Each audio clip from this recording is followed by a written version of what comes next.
Une idée pour la Saint-Valentin ou une occasion de se changer les idées pendant cette difficile période de pandémie, voici le terrarium. Un mini-paysage à élaborer soi-même en laissant libre cours à son inspiration. L'objet est devenu très tendance et il s'affiche maintenant fièrement dans les habitations. Un monde végétal et minéral totalement autonome qui a l'énorme avantage de demander très peu d'entretien et surtout à peine 2 arrosages par an.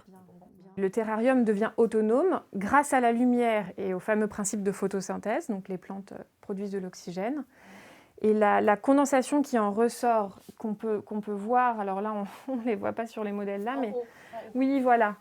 Ça fait donc des gouttelettes qui viennent ruisseler sur les parois du verre, ça redescend et c'est réabsorbé par les racines. Le phénomène a été observé au XIXe siècle par un botaniste anglais qui se servait de bulles de verre pour transporter des plantes rares d'un continent à un autre. Il s'était aperçu qu'elles prospéraient grâce à la photosynthèse et à l'humidité conservée. 200 ans plus tard, le terrarium est devenu un passe-temps à la portée du grand public, un exercice reposant et ludique. Les stagiaires sont unanimes. Ça vous fait vider l'esprit, je veux dire, vous êtes concentré sur quelque chose, du coup vous ne pensez pas au reste. Le côté japonisant est bien rangé et bien net et tout, forcément au bout d'1 an ou 2, enfin au bout d'1 an et demi on va dire, ça va devenir un peu plus la jungle quand même. Ouais. Sauf si vous taillez très régulièrement.